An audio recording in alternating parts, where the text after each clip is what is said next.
Financial freedom sounds like a finish line with a banner and a crowd. The internet made it a brand. Palm trees, laptops on beaches, countdown clocks on a dashboard that tell you what year you get your life back. It's a seductive picture because it proposes a single victory that will fix everything. But most lives don't arrive at a banner. They arrive at Tuesdays.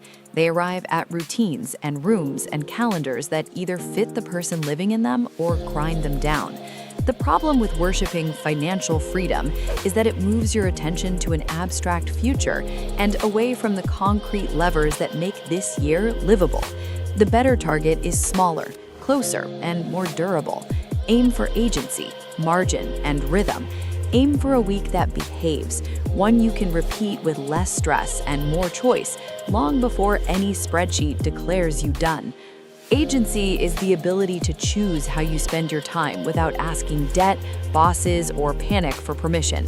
Margin is money left over and hours left open, the space where good decisions fit. Rhythm is a set of systems that run without your feelings having to be perfect. Autopay that doesn't bounce, meals that appear on weeknights, a phone that doesn't shop without your consent, a small plan for windfalls and for bad days. These three are not as photogenic as a freedom number, but they are what freedom feels like from the inside. The household that owns its week owns most of the freedom people imagine a decade from now, and they don't have to exile joy until then. Chasing a finish line creates a quiet cruelty. It tells you that today is a rehearsal and the show starts later. So you endure a job you hate because it pays well, spend like a monk and then break your own rules in bursts, and measure your life against an online persona who claims to be retired and somehow posts like it's a full-time job. The alternative is to acknowledge that money is a tool for engineering good weeks while also building futures, not a sacrifice you perform for strangers with opinions. There is no contradiction in saving aggressively and making your days kinder right now. In fact, the latter helps the former stick because the plan stops feeling like punishment. Start where freedom actually lives, your largest fixed costs. Housing that overreaches, a car that rents your identity, a daycare bill that eats your raises, health insurance you don't understand. These tie your time to other people's calendars. Financial freedom later does nothing for a month that can't breathe.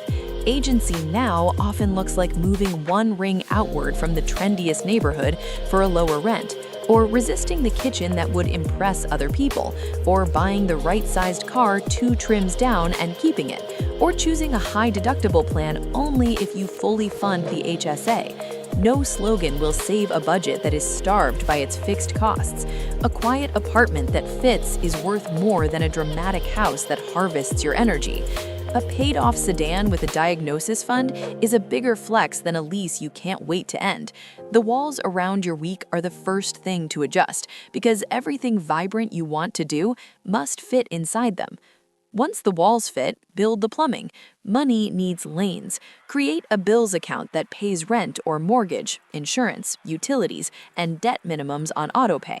Create a savings and goals account with named sub-accounts: emergency, opportunity, travel, gifts, car repair. Create a free spend lane for groceries, gas, restaurants, fun, and small drift. Then automate payday. Transfers to savings and investments leave before you see them. The bills account gets its due. The free spend lane refills with what's left. You check one number during the week, the free spend balance, and you stop negotiating with every purchase like it's a referendum on your character. Rhythm is the opposite of drama. Drama is expensive. Agency shows up when your calendar stops being an accident. A freedom fantasy is a vacation picture. Agency is a series of hours that aren't rented by somebody else's goals. Schedule recurring 10-minute sweeps on payday to confirm automation's fired. Pick 2 nights a week that are for friends and food by design, so "we should hang out" becomes "come over Thursday." Choose a weekly window for learning that raises your earning power. 1 chapter of a textbook, 1 lesson in a course, 1 mock project that proves your competence. This is not hustle cult. It is deliberate, gentle leverage. Each small block of focused time protects a future where you don't need a dramatic exit because your skills quietly made you mobile. Margin isn't only money, it's also the absence of 1,000 tiny frictions that invoice your patience and shove you toward expensive relief. A $20 lamp that makes evenings warm, a $30 set of hooks where coats actually land, a $15 organizer that stops the drawer avalanche, a $40 pan that doesn't stick. These are not decorations, they are mood stabilizers. They turn 6:30 p.m. into a meal at home instead of a delivery app confession. They turn "I'm too tired" into "I can do this."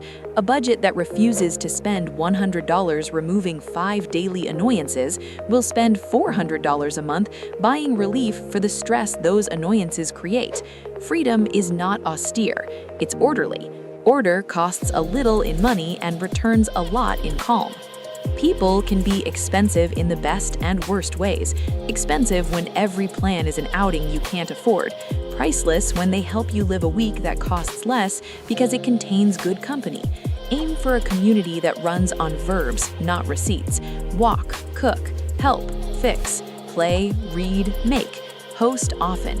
Buy a secondhand stack of plates and forks so dinner for 8 is a default you don't stress over. Keep a hospitality basket, tea, coffee, candles, a playlist, so come over is one switch, not a project. Then rotate Fridays, movie night, board games, soup and bread, potluck brunch. You will feel richer in a month without spending more.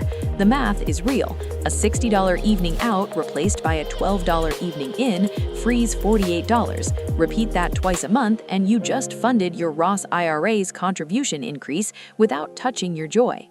The phone in your hand can sell you a lifestyle, or it can support your goals. Agency requires that the device obeys. Remove saved cards from browsers, bury shopping apps in a folder called Store, and move it to a screen you never see. Turn off promotional notifications. Add alerts for large transactions and low balance in your fun lane.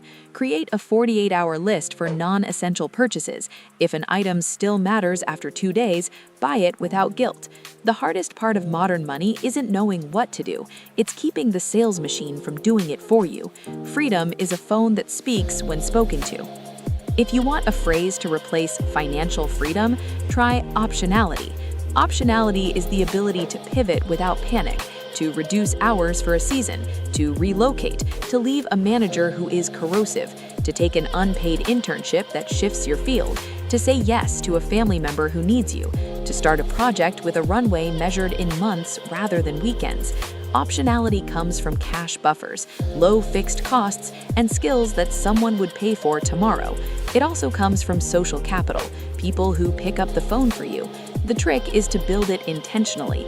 Keep 6 months of essentials in cash-like accounts, a year if single income or self-employed. Keep your housing cost under a percentage that lets your month breathe, and add 1 concrete skill per year that has a market. Then maintain your relationships. People are opportunity compilers. Stay useful to them and they will be useful to you. There's a reason many retire early stories include a return to work. Humans like to be useful. The freedom they wanted wasn't to stop forever, it was to stop that and start this. Aim for the ability to change how you work, not to never work. Perhaps you shift to a 4-day week, or a role that pays less but aligns better, or project-based contracts with boundaries you enforce. You are after sustainable autonomy, calendars that match your energy and your values. That's the kind of wealth you can keep, because it describes a life you want to live, not just a number you want to reach. Generosity belongs inside this model because it stabilizes identity. A small automatic line for giving, whether to people you know or causes you care about, keeps your plan from turning tight and joyless. It also trains your brain to see your money as a tool for usefulness, which makes it easier to say no to spending that exists to impress. A household that gives on purpose experiences less whiplash between guilt and indulgence. And paradoxically, generosity makes you less fragile. You become the kind of person your community trusts, and trust is a kind of insurance that money alone cannot buy. Ambition survives best when it's measured by slope, not by points. A slope is your savings rate ticking up over quarters, your debt balance ticking down, your annoyance fund solving problems the day they appear, your opportunity shelf turning windfalls into credentials or tools that pay later. Points are net worth snapshots you can't control, and Instagram comparisons that make you feel behind. If you want to feel powerful, track the slope. It's the part you steer with habits.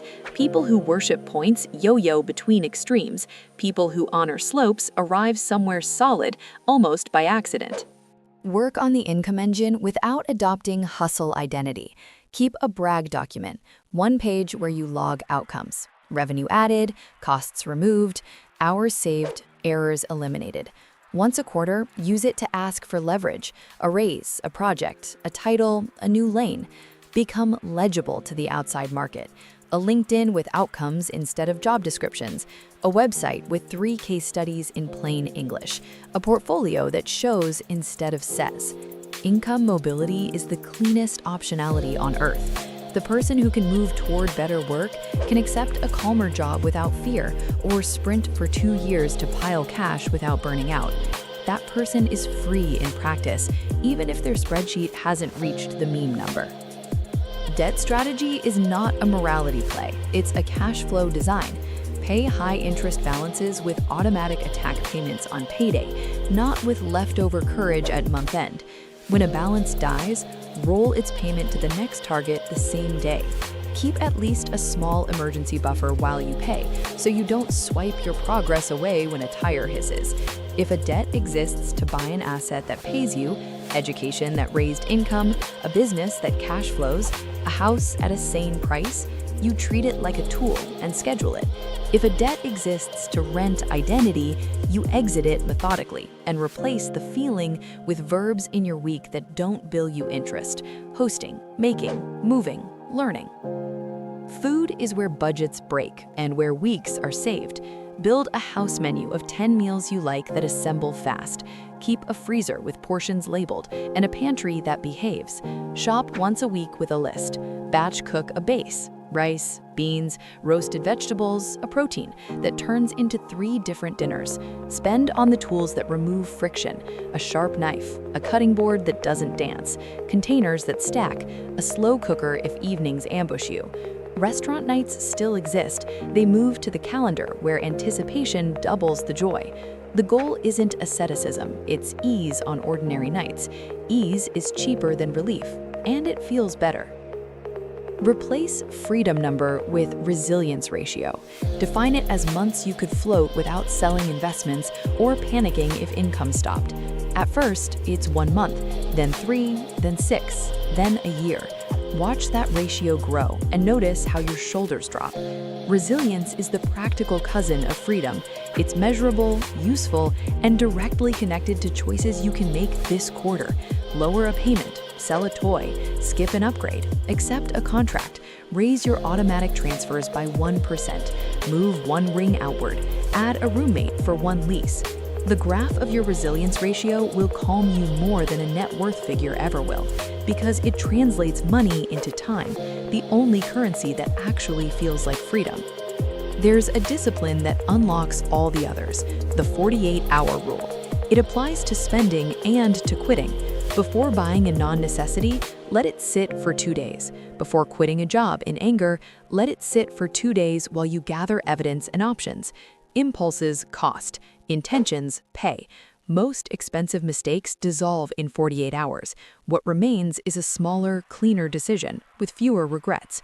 In a world that sells urgency, delay is a superpower. Delay turns freedom later into financial sanity now. If you love formulas, here's one worth carrying. Freedom equals low fixed costs plus useful skills plus cash buffer times relationships plus health plus boring systems. Multiply, don't add. A high score in one column can't bail out a 0 in another. You cannot out-earn a chaotic calendar forever. You cannot out-budget a body that is breaking down. You cannot out-discipline a lonely life. The work of an adult who wants a freer week is to lift each term a little and then keep them lifted with systems that don't ask for heroics. And if you still want the big number someday, if it excites you to retire early or to live from investments, aim for optionality first because it makes the journey humane. Build guardrails for down years, a cash bucket, a spending plan that flexes 5 to 10% without drama, a pre-written policy for small cuts and pauses during a drawdown. Build ramp-ups for good years, a windfall rule that sends a fixed share to investments, a small share to friction fixes, a share to generosity. Then don't think about it every day. Your life is not a dashboard. It's a kitchen and a calendar and a walk with someone you love. At the end of a year of aiming for agency, margin, and rhythm, your photos won't look like the brochures for financial freedom. They will look like the inside of a well-lived week. Friends at your table, a park you know by season, a shelf of library books, a clean car that never once texted you payment due, a tidy folder of documents, a phone that waits for your touch, a small emergency paid with cash, a job that is either better or easier to leave, a calendar with names, a body that sleeps. Your accounts will be larger, but more importantly, your plans will be smaller and sharper. You'll feel something strange and familiar. The life you were trying to buy later appears now in pieces you can actually hold. Financial freedom as a slogan is overrated because it confuses a finish line with a feeling. Aim for the feeling, agency in your time, margin in your money, rhythm in your systems, optionality in your choices, and people close enough to make the good days better and the hard days survivable. Aim for a Tuesday that doesn't need a rescue. If you can do that most weeks, you'll wake up one morning and realize you overshot the banner while you were busy living the thing it promised.